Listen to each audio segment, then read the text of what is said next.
बहुत समय पहले की बात है। उस समय देवता और असुरों के बीच निरंतर संघर्ष चलता रहता था। असुर अपनी शक्ति और तपस्या से बार बार वरदान प्राप्त करते थे और फिर उनका दुरुपयोग कर तीनों लोकों में आतंक फैलाते थे।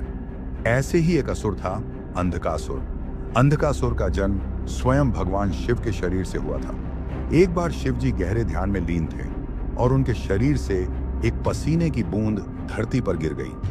उसी पसीने से एक बालक उत्पन्न हुआ जो जन्म से अंधा था। इस कारण उसका नाम अंधक पड़ा। शिव जी ने उसे असुरों को सौंप दिया ताकि वे उसका पालन पोषण करें। अंधक बड़ा होकर बहुत बलशाली हुआ। उसने घोर तपस्या करके ब्रह्मा जी को प्रसन्न किया और वरदान मांगा कि उसे कोई देव, दानव या मानव न मार सके और जब तक वह किसी स्त्री को पाने की इच्छा न करे तब तक वह अमर रहे। ब्रह्मा जी ने उसे यह वरदान दे दिया।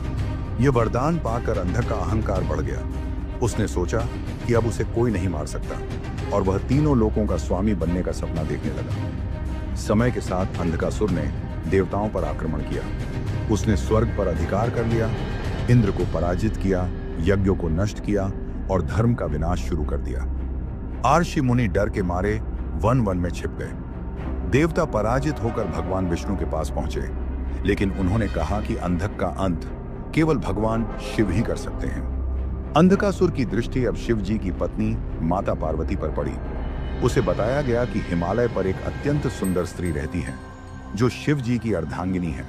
अंधकासुर, जो अब तक वासना से दूर था, पार्वती को पाने की इच्छा करने लगा। उसे ये झांत नहीं था कि यही इच्छा उसका अंत लाने वाली है, क्योंकि ब्रह्मा से मिले वरदान में साफ कहा गया था, जब तक वह स्त्री को पाने की कामना न करे तब तक वह अमर रहेगा। अब अंधकासुर ने पार्वती जी को पाने के लिए कैलाश पर आक्रमण कर दिया। उसने विशाल सेना भेजी और स्वयं भी युद्ध के लिए निकला। जब कैलाश पर आक्रमण हुआ तब शिव जी ध्यान में लीन थे। पार्वती जी ने उन्हें पुकारा।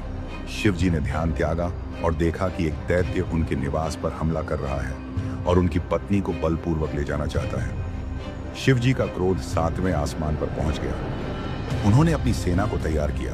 नंदी, वीरभद्र, भूत प्रेत, योगिनियाम, सभी गणों ने युद्ध के लिए मैदान संभाल लिया।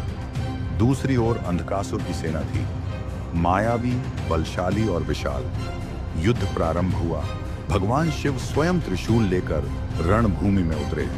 उन्होंने अंधकासुर पर आक्रमण किया और उसे बुरी तरह घायल कर दिया। लेकिन जैसे ही अंधकासुर का रक्त भूमि पर गिरा, हर बूंद से एक नया राक्षस उत्पन्न हो गया। हर बार जब अंधक घायल होता और असुरों की संख्या बढ़ती जाती, यह युद्ध अजेय होता जा रहा था। शिव जी ने यह देखकर मां काली को आवाहन किया। काली प्रकट हुई, प्रचंड, रौद्र, विकराल रूप में। उनकी जीभ बाहर थी, आंखों में आग थी और गले में नरमुंडों की माला। उन्होंने युद्ध भूमि में अंधकासुर के रक्त की हर बूंद को पीना शुरू कर दिया ताकि उससे कोई नया राक्षस उत्पन्न न हो सके। अब अंधकासुर की सेना खत्म होने लगी। वह अब अकेला था। उसने शिव जी पर अंतिम आक्रमण किया। भीषण युद्ध हुआ।